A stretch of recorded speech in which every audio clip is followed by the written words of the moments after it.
ধরেন আপনি ভিডিও করতে করতে আপনার ফোনের চার্জ শেষ, অথবা আপনি আসছেন পরে চার্জ দিতে পারেন নাই, পাওয়ার ব্যাঙ্কও নাই। সো সেই ক্ষেত্রে কিন্তু আপনি এই যে পাওয়ার ব্যাঙ্কের স্টেশনগুলো রয়েছে, এখান থেকে কিন্তু আপনি পাওয়ার ব্যাঙ্ক নিতে পারবেন। এখানে কিউআর কোড আছে, এখানে স্ক্যান করলে আপনি একটা পাওয়ার ব্যাঙ্ক দিয়ে দিবে।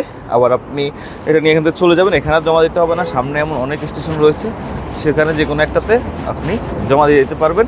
আর এর জন্য অবশ্যই আপনার কাছ থেকে একটা চার্জ কেটে নেবে। আর এই যে এখানেও সাইকেলগুলো রয়েছে।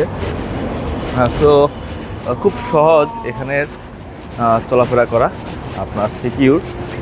আপনারা যারা চায়নায় আসবেন এই অভিজ্ঞতাগুলো আপনারা নিতে পারবেন। আর অবশ্যই ভিডিও দেখে আসলে মোটামুটি একটা ধারণা পাবেন। সো এখানে আবার মানুষ পারাপারের জন্য সিগন্যাল হয়ে গেছে। তো